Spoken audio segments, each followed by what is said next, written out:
అలసిన సమయమున నా ప్రాణములో ప్రాణ పుట్టించినావు.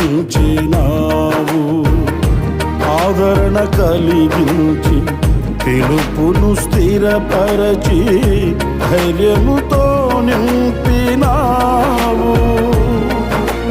నిత్యానందము కలిగించేని శుభవచనములతో నెమ్మదిని చితివి. నిత్యానందము కలిగించేని శుభవచనములతో నెమ్మదిని చితివి. విజయశీలుడా నా ప్రాణ ప్రియుడా, కృతజ్ఞతతో నేను స్తుతించెదను.